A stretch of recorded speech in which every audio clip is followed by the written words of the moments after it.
Hey, everybody, welcome back to another episode of Built Like This podcast. I'm your host, Maxine, on episode 324. Hi, hi, hi. I know it's been a minute since I released a Friday episode, so I'm happy to be back here on Fridays. So much for tuning in. Again, make sure you are subscribed to this broadcast, to this channel. That is your way of supporting this independent broadcast here on YouTube, and we are available on Apple Podcasts and Spotify. So make sure you are subscribed there as well. Let's continue on with our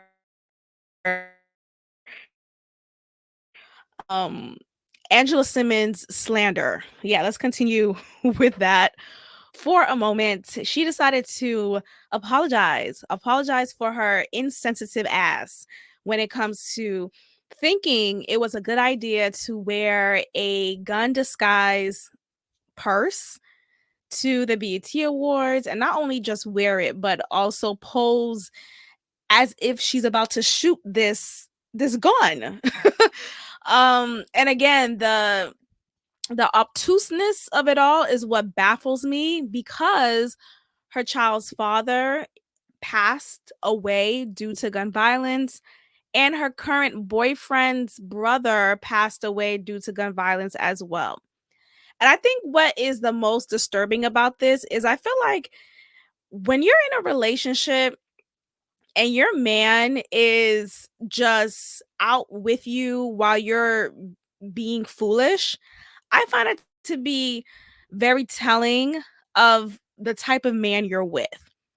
And I say this because there's a picture of them together, like they were together at the BET Awards. They came together as a couple. We know them as a couple. So even if they weren't together, I still would have looked at him as a poor leader in this case, because I very much believe in the man being the leader, the man letting his woman know this is not a good look. I'm not having you out here with me, or even period, and you looking foolish like this.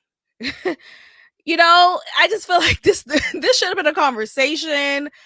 Was this a surprise? It just tells me all I need to know about him as a man, and I'm just disturbed by it.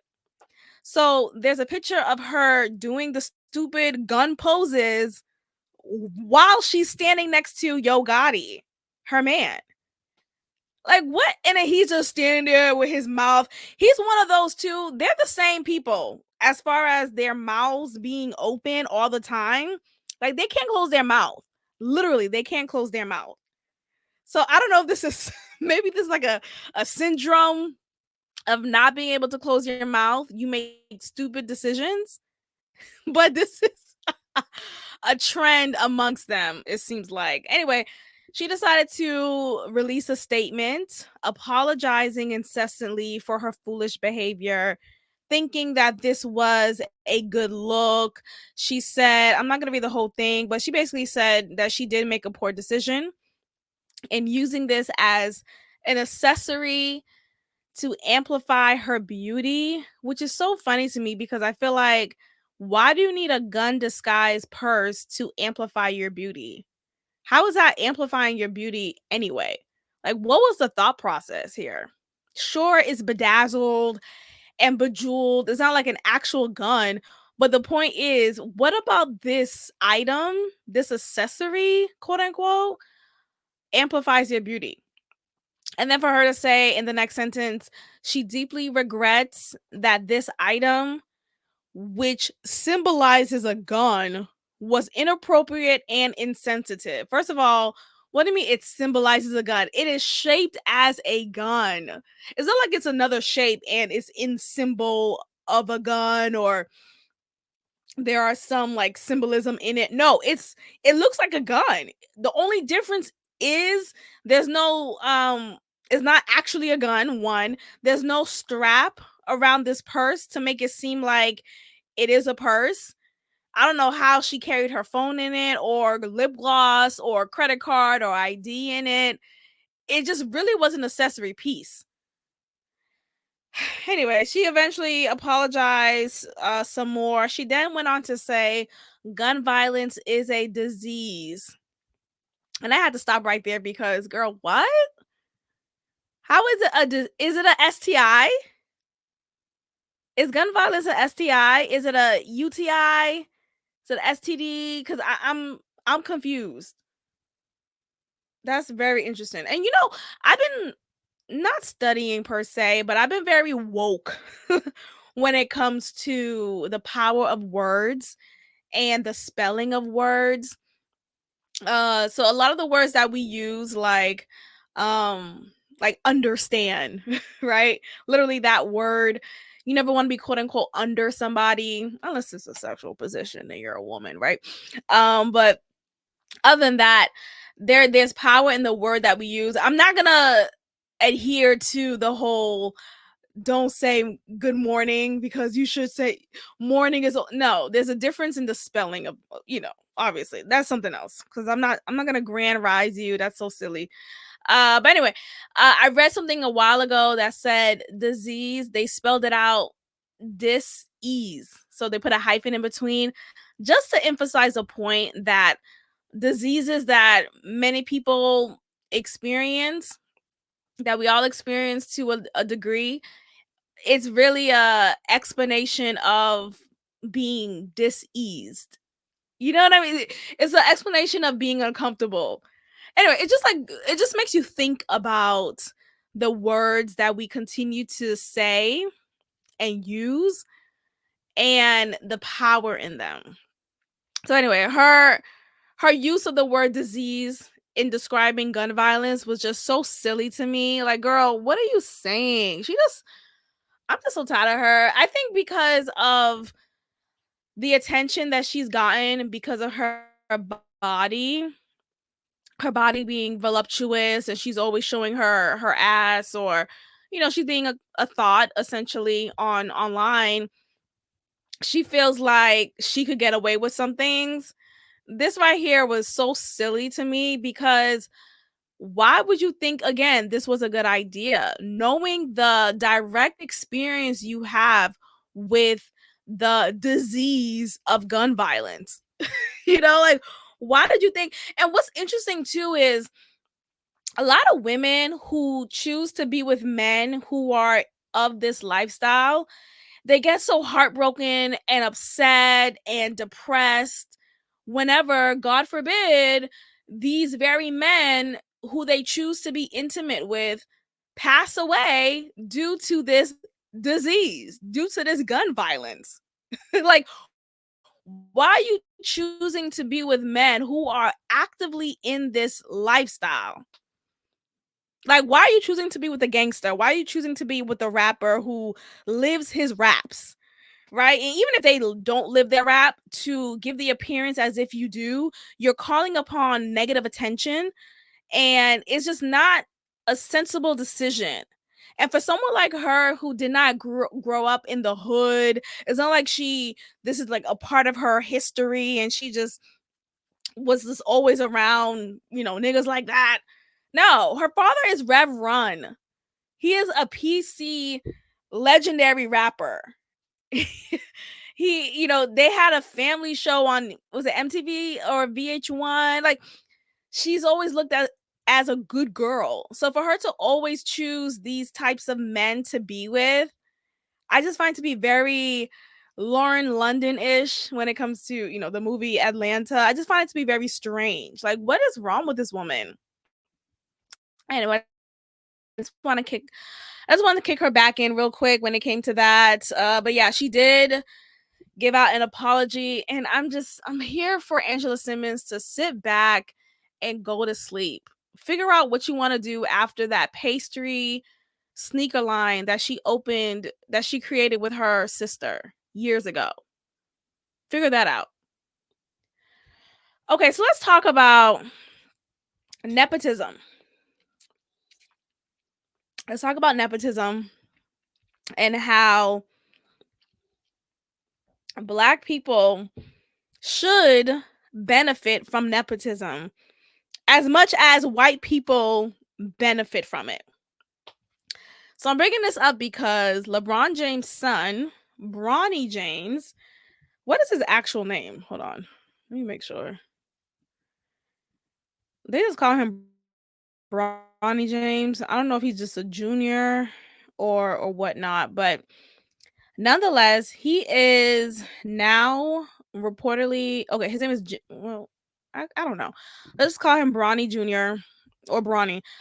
He is reportedly signed to a 4-year, 7.9 million contract to join his father on the Lakers roster.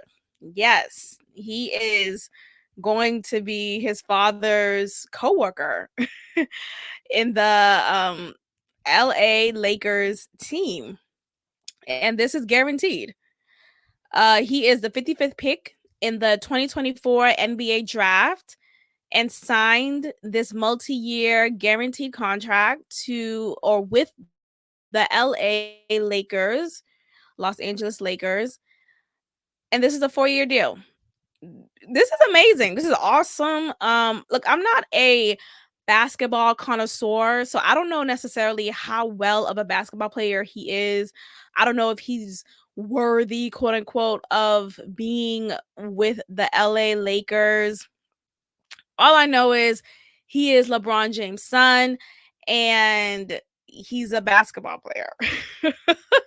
And I guess he's good enough to have been picked, but we can't sit here and act like his picking had no influence due to him being the son of one of the greatest. And so, I think that's just an obvious assumption one could have. Um, so whether it was warranted or not, it happened. And I think nothing's wrong with it. I think he's good enough at least. I feel like he's at least good enough to be picked. And I'm happy to see this this father son play. What will actually be cool if they were not on the same team and they happen to play each other in a game, in a match, and it's like father against son, not against, but a versus. That's professional, of course. That'll be kind of interesting. But nonetheless, I do think it's great to see that. And for as long as we've seen a lot of these white people out here, whether in the real world, the regular civilian world, me and you, or the world of Hollywood, this is very common. Nepotism is a privilege. It really is. It's amazing to have a connect that is related to you in the field that you are trying to break into. And it's awesome when your connect in that field is already respected, already has a great reputation, and could already give you a solid backing to be a part of said field. So this could be in the acting world, this could be in sports, this could be in media, whatever the case is, it's always good to have a connect. And if your father is a connect, if your father is one of the greatest basketball players, what is the issue here? Now, this will be the first time I will side with Rick Ross. Because this man has gotten on my nerves ever since he decided to shimmy his fat ass into the beef between Drake and Kendrick Lamar. But when you're right, and I'm here to agree with your ass. So let me go ahead and share my screen real quick to this clip of Rick Ross pointing out that this nepotism being had here is fine. Like, what's the issue? So let's go ahead and take a listen. Okay, if the link is not working. Anyway, it's not working. But let me just explain what he's saying here. So he is not here for the backlash that little Bronny is experiencing. Oh, there we go. Nepotism. Nepotism. Y'all make me sick. Every 2 years, y'all come up with a new word. The narrative. Toxicity. I'm gonna Toxic. pause right there because I didn't know nepotism was a new word. Oh, Rick Ross is so annoying. I think what's annoying about him the most is he just thinks he's hot shit. And yes, this has been a personality of his ever since he's been out in these streets, ever since he been a rapper, ever since he's been signed and he started his career. Um, I'm the biggest boss that you see. Like all of that is great energy to have, especially when you out here and you trying to get that energy going. That's cool and all. But sometimes I feel like shut the fuck up. Like just sit back.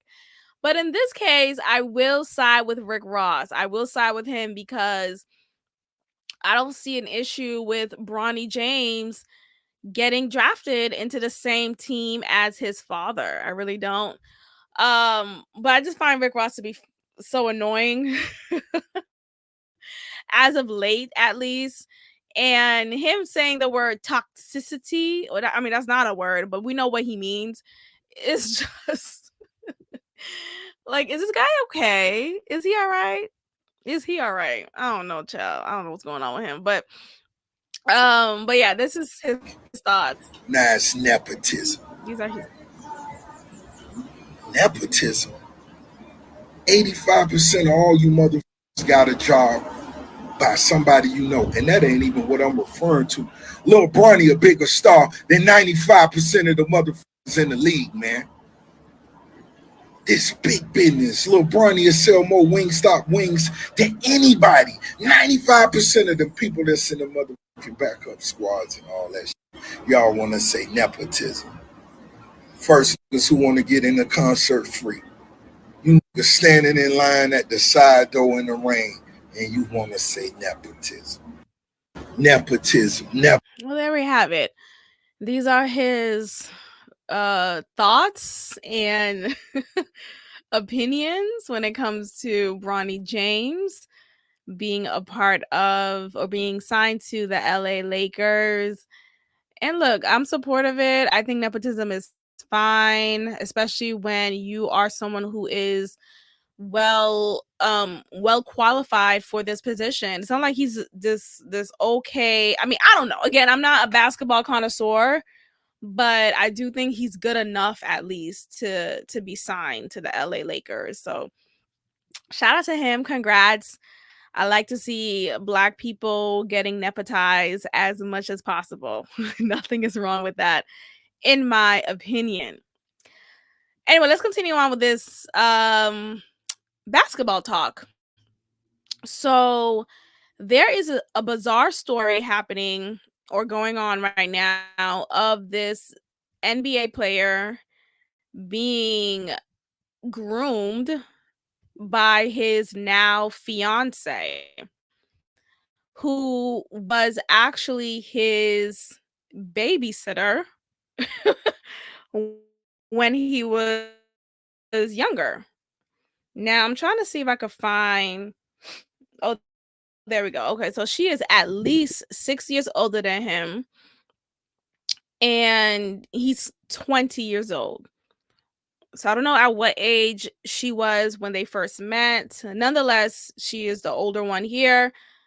And I'm saying, I want to point out the fact that she's a woman, right? And he's a man. And I want us to paint more light when it comes to the reverse of grooming. Oftentimes we hear more stories of men grooming young girls, right? The male teacher grooming one of his female students, and she's really thinking this is a good guy, this is someone who I trust, he loves my writing, he thinks I'm mature. There's so many movies based on this very premise. So to hear it from the flip side is very disturbing and interesting, and it does shed a light to this epidemic that it is. It's been silent, and the outcry of it hasn't been publicized at all, if at any point. But let's talk about this situation here. So his name is Flipowski. That's his last name, so he's Polish. But let me start off with this. Kyle, that's his name, Kyle Flipowski. He played with he's played with Duke University. And the article starts off by saying, forget about Bronny James being picked in the second round to play alongside his dad, LeBron, with the LA Lakers, or the Knicks making a draft day trade with the rival Brooklyn Nets to acquire Michael Bridges. The biggest NBA draft story this week involved a player from Orange County, Kyle Flipowski.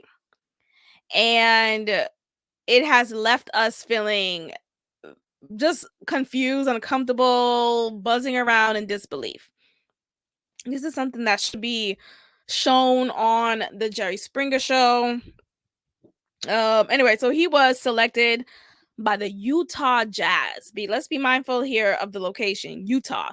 Utah is known for Mormonism, and it has a strong Mormon community there. And what's common in the Mormon faith is having multiple wives. So they practice polygamy, which is fine. It's totally fine. I'm not against polygamy, especially when it comes to like certain practices of it. Anyway, shortly after Flipowski was selected by the Utah Jazz in the second round, on Thursday, published reports being circulated that Flipowski's fiance / former babysitter, Caitlin Hutchinson, brainwashed and groomed him to become a Mormon. This accusation was made on social media by his mother and his brother, which gained national attention from several news outlets. Yes, this is very uncomfy, as that show on Netflix says. So she was his babysitter. Let's just sit on that for a second. She was his babysitter, and one could assume that their relationship probably started when he was young. When he was young, and she groomed him. She engaged and started this inappropriate relationship with him. He is now obviously of age, but you can't assume that this did not take place prior to. And I'm wondering, because this story is kind of common amongst a lot of men, I noticed, like, who's had female babysitters, a lot of them would say, yeah, my babysitter and I hooked up. Or, my female babysitter, yeah, she had a fat ass. And, they try to play it off like, yeah, I banged my babysitter, da, da, da, as if is a knock on their belt, a notch on their belt. And I just find it to be very disturbing, because a babysitter is someone who's supposed to be the guardian of the child for that period of time, and the caretaker, the protector of the child. So for that caretaker to engage in a sexual relationship with the child is very disturbing.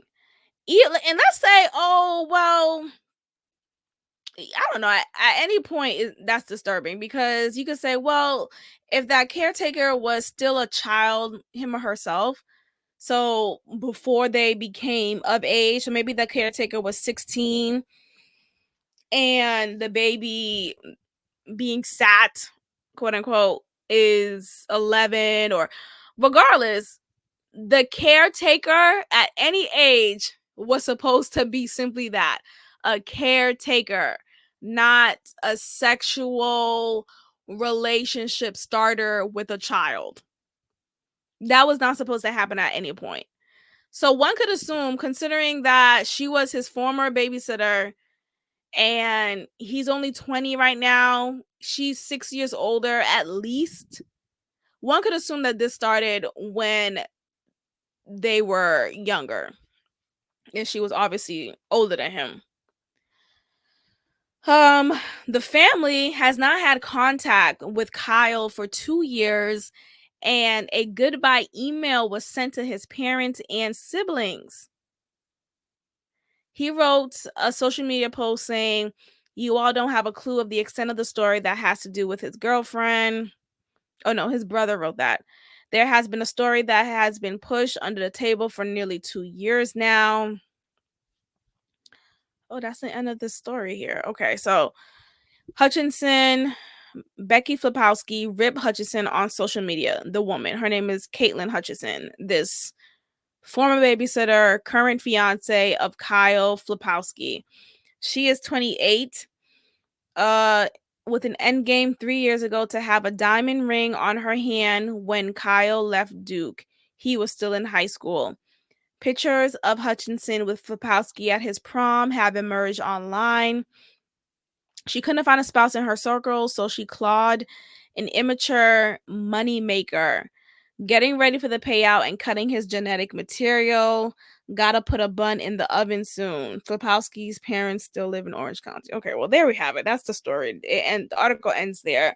But basically, what we could surmise here is that in the Utah community, in the Mormon community in Utah, it's heavily pressured and expected to marry young and to start building your family.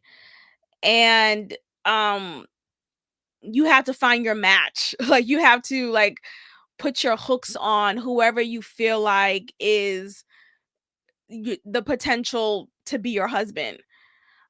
So for her, maybe her pickings were slim. Maybe her pickings were slim.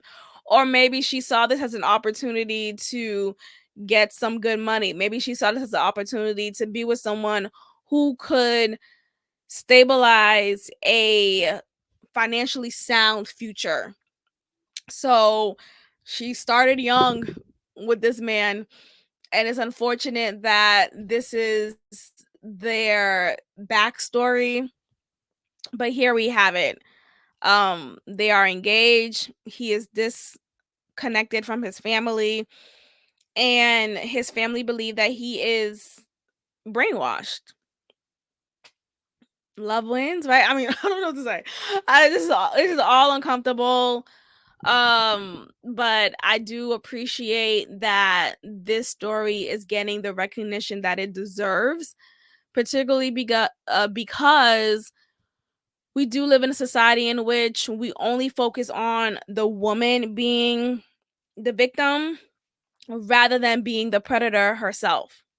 So, in this case, this woman allegedly is the predator and he is the victim and doesn't even know it yet. So, God bless, condolences, the whole nine. It's also uncomfortable and strange, but it is what it is at this point. So let's go ahead and move forward. All right. So where do we leave off? So yes, the Utah grooming basketball female predator case, check off the list. It was just a sad situation there. But sticking to the baseball or basketball topic, we have Drea and her 17-year younger basketball player boyfriend slash baby daddy, Jalen Green. They are 17 years apart. She is the older one here. And people are seeing her as a predator in this case because what business do you have with someone so much younger? And again, we don't see a lot of stories of women getting the heat when it comes to these bizarre situations. But in this case, for Drea, she seems to be someone who's an opportunist because she wants to make sure she is snatching on to whatever rich baby daddy she could get her hands on. And in this case with Jalen Green, again, I am not a basketball connoisseur. I am not familiar with who's a great basketball player, what kind of points or how many points determine that. I don't know. but I do know that he is worth a lot of money considering the contract that he signed. So, anyway, so she's getting a lot of heat for it. People are assuming her to be a groomer, a predator of some sort because of this. And she was caught with him and their new child out in this out in the streets of Beverly Hills. And she was asked the question, how do you deal with criticism of your relationship? Do you feel like your relationship is warranted for this type of criticism? Let's hear what she. Yeah. I know, I wanted to ask you too. I mean, there's been a lot of negativity surrounding your relationship. I mean, I wanted to know, like, what do you have to say to a lot of people that have anything negative to say about you guys' relationship? We try to stay off the internet and not really listen to that kind of stuff. We also don't care. You also don't care. Okay, so for you, you don't care. Okay, you just try not to listen to it. Yeah, we block it out and we mind our business. What's interesting here is that she is clearly the one who is dominant in the relationship. And I say this for this very reason. She is in the lead here, like the way that she's carrying their conversation with this reporter, the way that she is structured and positioned. She is the one leading their movement across the street.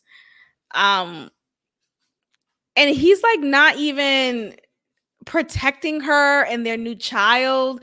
There are cars still moving, and in the like their family could have been hit, but he's not even in his like manlyhood to take witness of that and take lead. It's quite interesting to me. But yeah, there we have it. She's a predator and it's alleged. All right, let's move on to our next topic here. So there is an interesting case that is happening in Massachusetts, my home state. Karen Reed is accused of murdering her boyfriend, who happens to be a Boston police officer. He's 46 years old. She's 44. They're both white. Just give some context. I'm not to say this to be racist or anything. Just details matter. And this took place in Massachusetts. So this incident took place about 2 years ago now. And it is a situation in which she's accused of second-degree murder. Now, as we know with second-degree murder, it is not determined that this was planned, this was premeditated in any way. In fact, it seemed to be something that was like accidental, right? Maybe you got in a fight with someone, but the fight accidentally led into a death. And in this case, she hit actually from the back her boyfriend out in the snow, and this led to his death. The details are still murky, to be honest with you. The details are still murky, and there's a conspiracy out that his fellow coworkers, his fellow police officers are the ones in fact responsible for his death. Now, again, this is all alleged. She in fact was the one who was accused of this murder, and it is deemed to be a murder. But as of late, the latest that came out of this situation is that this was a mistrial, meaning the jury decided to have a mistrial because of the hung vote in this case. Not everyone came to an agreement that led to one consensus or consensus in general. And in this case, so she was found to be let go. She was found to be let go, whether people agree with this or not. She did have quite a number of supporters outside of the courthouse in Massachusetts because people thought she was being pinned for a crime that was not her responsibility, that was not her fault or her blame at all. And again, this took place almost 2 years ago, and it happened in a drunken night. So her, as well as her boyfriend and a few friends, including some of his coworkers, were all out together bar hopping, and they eventually went to another bar and decided to go to someone's house who happens to be a fellow police officer. They went to his house after the bar, and between 12:15 and 12:45 a.m. there was the accident. The accident took place. It's very murky. I'm reading the details. I'm still trying to understand, how did it lead to her hitting him with her car and yet not being found guilty? You know, was he already dead by the time she hit him? And if he was dead, how was he outside the whole time? Because according to the autopsy report, there is consistent marks and just records that prove that he was uh, killed due to blunt impact injuries to the head and hypothermia. But the medical examiner ruled there were no obvious signs of an altercation or a fight. So my thing is, if the autopsy proves that he was hit with a blunt impact to the head, how does the medical examiner then rule it to be there were no obvious signs of an altercation or a fight? Like, which one is it? Like, I don't understand. Anyway, because the police system is, or just police law, just law enforcement in general, they have a strong unit. They are known to be a fraternity, meaning it's a brotherhood there. And yes, of course, there are female officers, but in general, the brotherhood that is the police force, they stick together. So even in times when they do something dirty, when they do something wrong and corrupt, they will still stick together and cover each other's tracks, because that is the bond that they've created from the beginning. So what is alleged is that during this drunken night, the deceased had a fight with some of the police officers, and it led to an accidental death. And instead of one of the police officers confessing to this, they framed Cameron Reed. But what I feel like is unclear is, how did it lead to her accidentally hitting him from the back of her car? So there's a lot of still, I don't know, it's still murky.